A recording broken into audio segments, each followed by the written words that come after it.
Hello and welcome, everybody. So, today I have such an important job. Today, I get to interview the headline sponsor for the Speaker Summit. I get to interview Jude and Chris from Ready Steady website. They are backing us big time. They are the main sponsors. They've been with us now. This is the second time where they're showing faces. They joined us in the online summit we did in November. Huge success there. So we're like, you know what? We need more of you too. We need more of your power coupleness. We need more of your insightness, and we want your presence. And here they are supporting the Speaker Summit as the main sponsors. Thank you, Jude and Chris, for being here. And thank you for your patience, because people watching this now won't know this. So I'm going to quickly share that we did try to do another stream on another platform and it kept crashing. It kept booting me out. Might be my face. I don't know what it is. But you two weren't booted out. So clearly they liked your faces, but not mine. How are you doing today? Are you okay? We are Yeah, good, thank you. It's been a fun been morning fun. so far with all of that going on. Good. Well, you're smiling and you're still here, and we're doing take two, three, four, and five. Um, so I'm happy about that. So tell us, let's start sort of what is the problem you solve for professional speaking with Ready Steady websites? What is it that you do for professional speakers? So we basically take away that hassle that you might find thinking you've got to have an online presence, that kind of worry about how to showcase your show reel in the best way, that kind of how am I going to put myself out there that bookers are going to get everything they need. We take all of that concern away by creating a really awesome website for speakers. So what is let pretend I don't know, right? Because you'll be surprised. Um, what are those things you take away? Because I think a lot of people probably think I just need a page with a nice picture, with a bio and a show reel. So what are the things that speakers miss that you bring to the table through your service? Oh, have I got You time? can go for that one. Yeah. Yes, Chris, Uh, you have to talk. You're not just a pretty face, you know. so, I mean, I'm sure most people listening and watching will have heard of Maria Franzoni. No, So absolutely we- not. we've worked with her for ages, probably almost a decade now.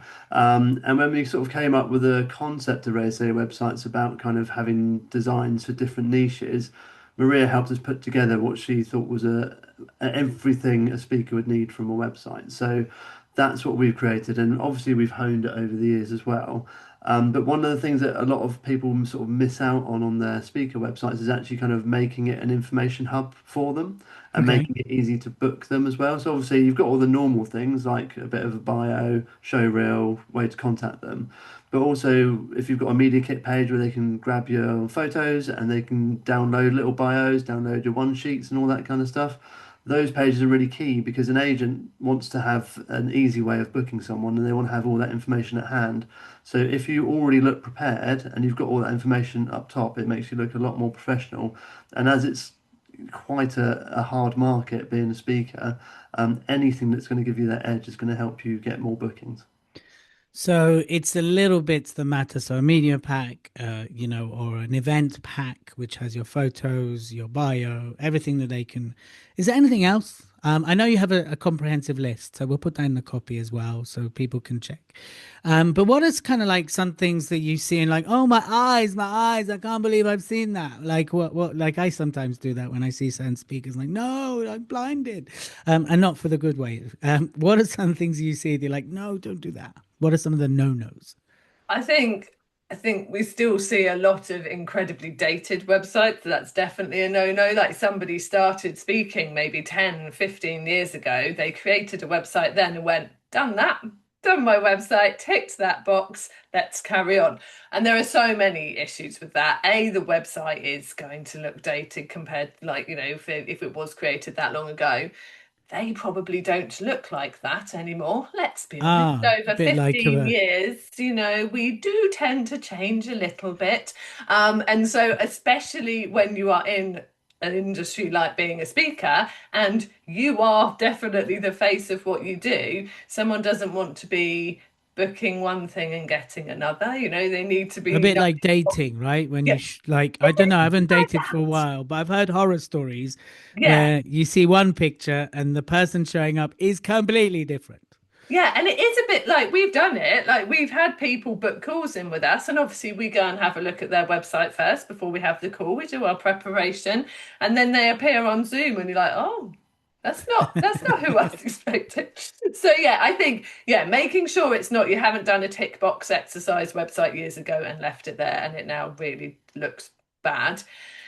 A lot of speakers will have this sort of very, like you said, that one page of very simple, this is who I am, this is what I talk about, this is how people will feel at the end after they've experienced me in a room, and there's my phone number. And that's all. Like, and yeah, people do want more now. They do want to see that really professional show reel, and that's the other thing, a really professional show reel.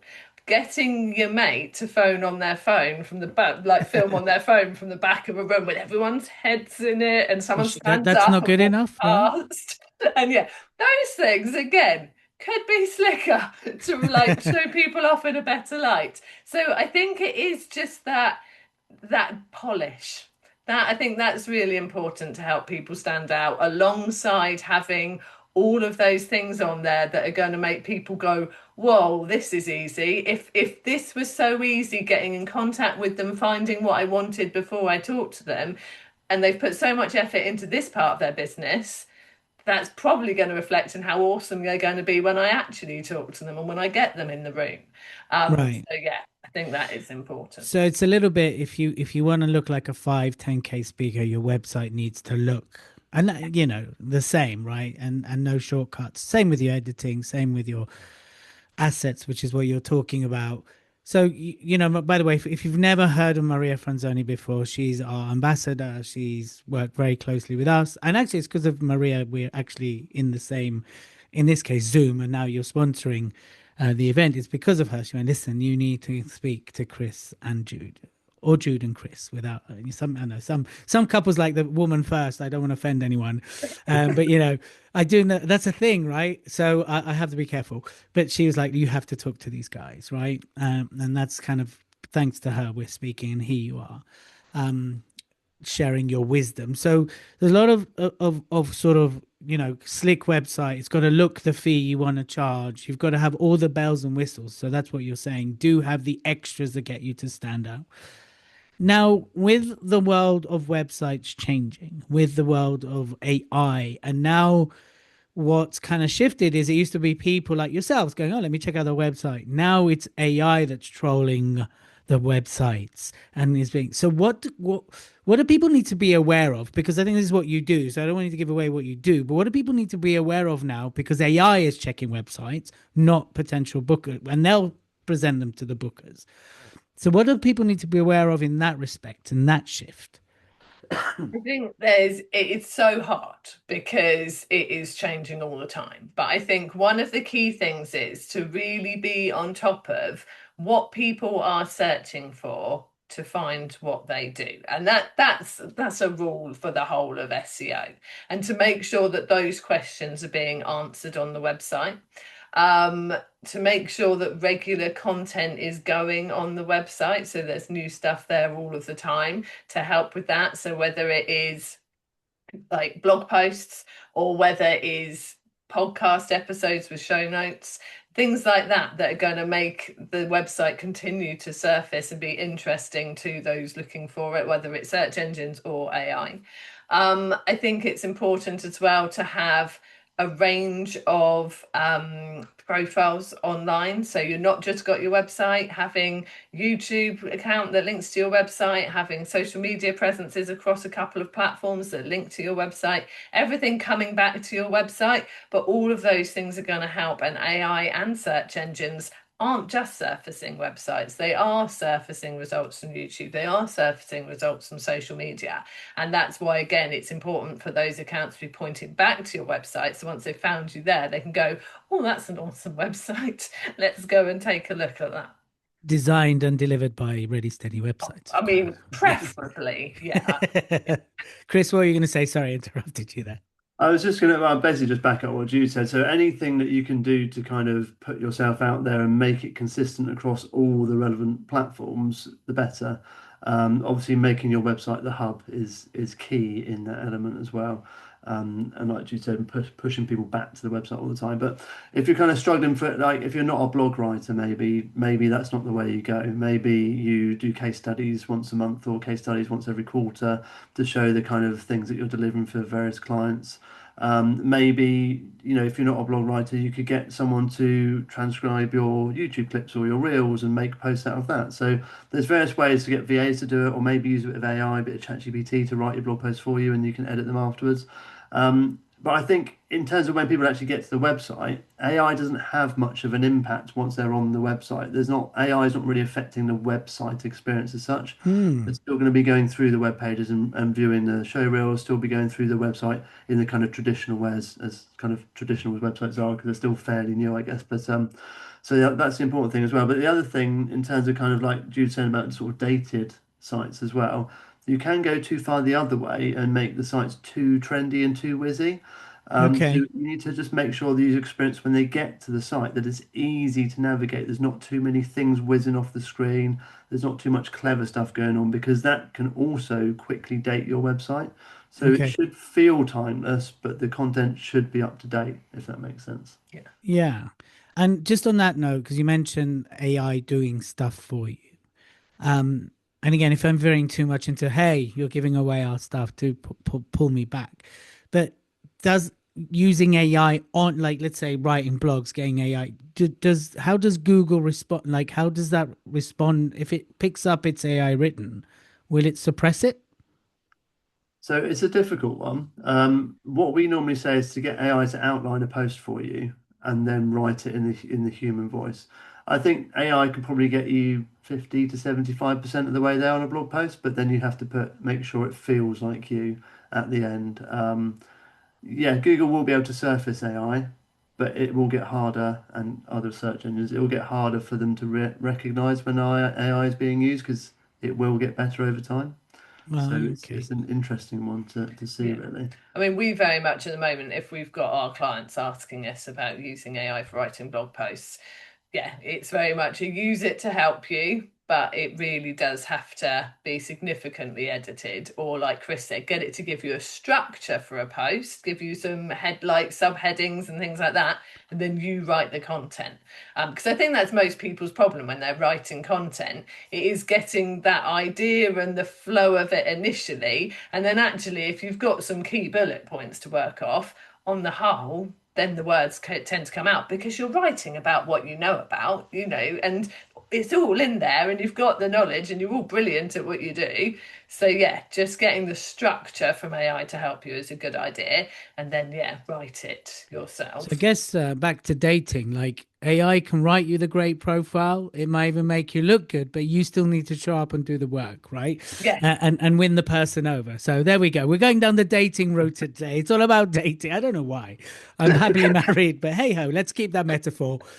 So really, really fascinating stuff. So who are the clients that you love working with? Tell us though, because I can probably guess the clients you don't like working with, but tell us the people, because a lot of them are going to be at the summit, right? And you're going to run a session. So we're going to talk about that in a minute. But who are those clients like, yeah, you guys are great. We love you. So tell us about those clients. I think, I mean, if we look at all the speaker clients we've had that we've loved working with, they're all incredibly different. And I Yes. think that's probably what we like is having that variety. Um, But I think I personally like the ones who give us really lovely feedback.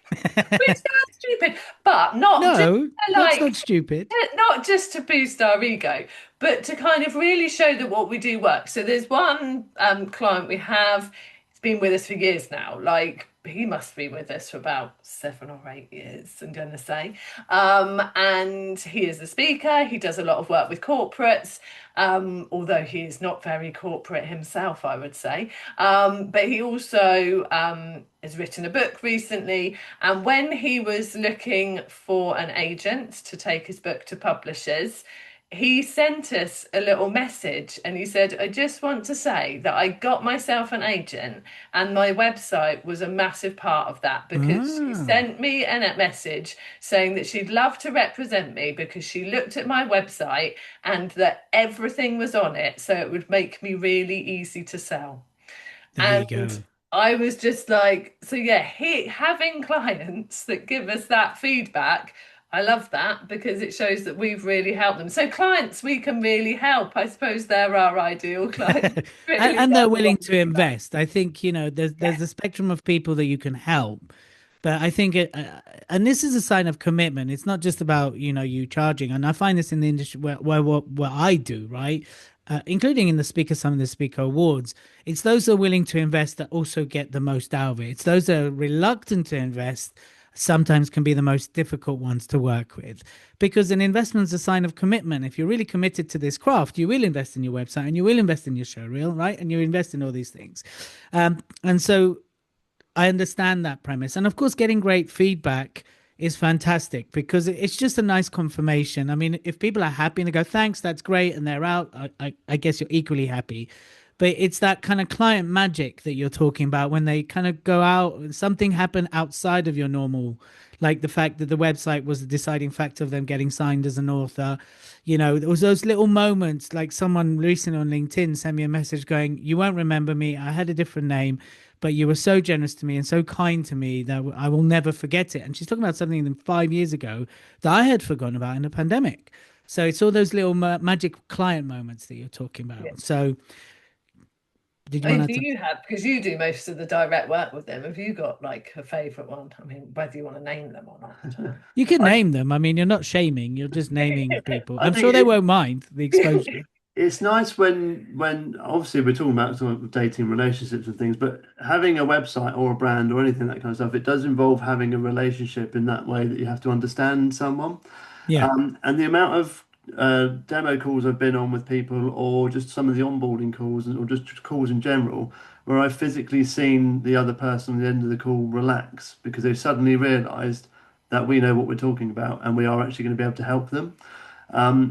In the kind of web industry that we're in, there's a lot of web designers. They will just push out any old website. They'll just plonk it together. There'll be no consideration on how it looks, how it feels, how it flows, how it converts. It's just job done, next one. And that is not how we work. So we always like to make sure that we're getting the essence of that person across their website because it's an extension of them online and really it should be doing the work for them. So I think those are my favorite kind of calls I have with people, and I just think, yeah, you trust me now. We're gonna do a good project here. This is gonna work. But yeah, we've got quite a lot of sort of So success don't stories want to and name names because then the ones we don't name, We'll they'll get be the ones offended. who feel bad. Yeah. Yes. Yes, that's a good point. I guess part of it, you're always up against the cowboys in your industry, right? The people that are a bit like, hey, we can do this. And I've heard some horror stories like they get locked out of their website, they don't hand it over, like all these things. So I guess you're up against that from the moment they meet you for a call. They've got all that going in their head. yeah, Yeah. So, it's good to hear that you managed to relax them and then you have clients for life by the sounds of things. Yeah, yeah. I yeah, mean, we have had a lot who've been around for a long time. And yeah, we do get a lot of that. We get people coming to us who, yeah, they've spent a lot of money on somebody else already, not had delivered what they expected to get delivered, and then are really reticent to spend more money, but equally know they need someone to sort out the problem. So yeah, we do come against that quite a bit, don't we? And yeah, we hear, I mean, we had a message from a friend yesterday who they're in the sort of digital visibility space. They don't do websites directly, they send people to us for the websites.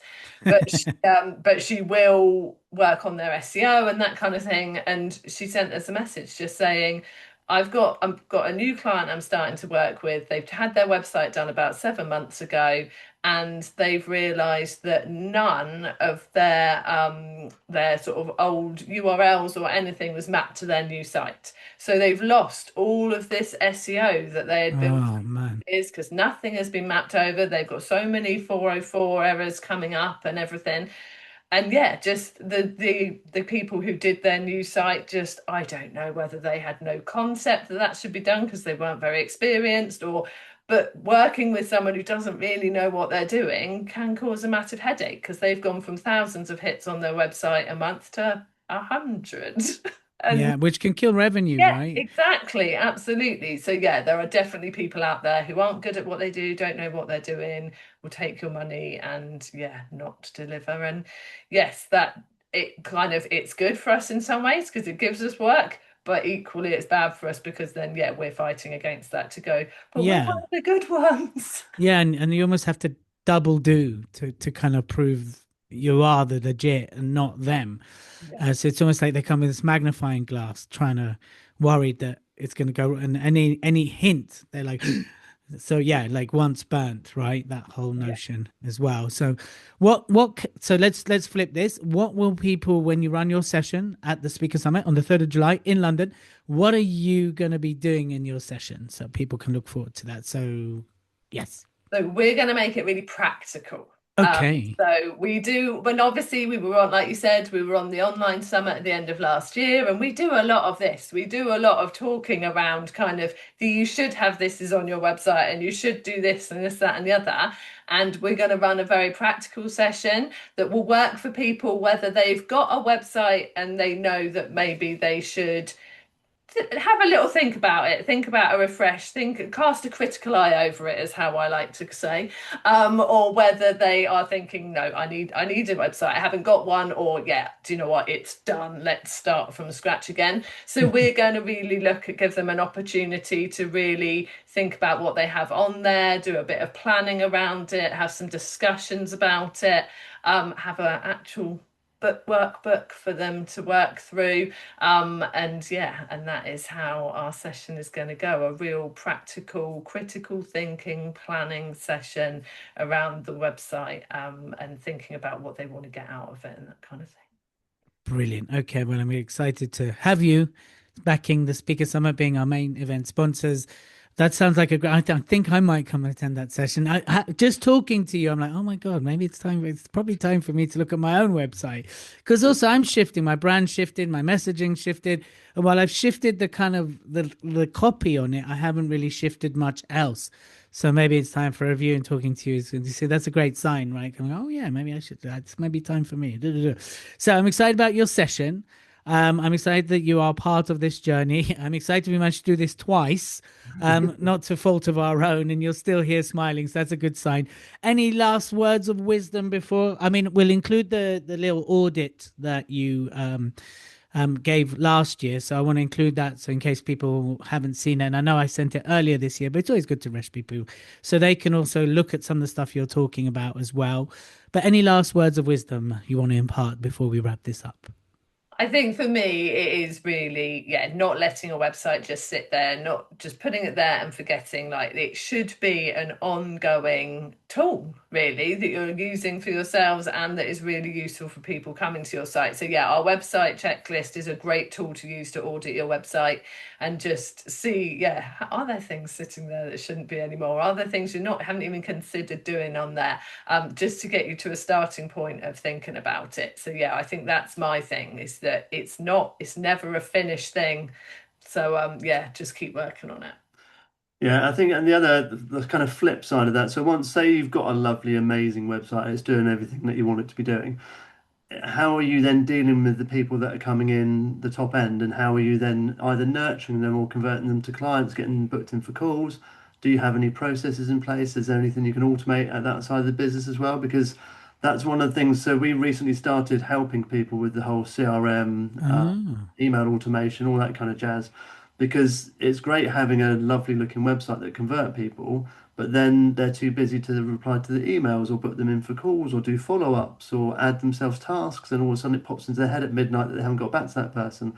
We're trying to solve that side of the business for them as well now. So that's always something to think, because the amount of speakers that we've spoken to, and they've got, I don't really have a database of people that I can go back to.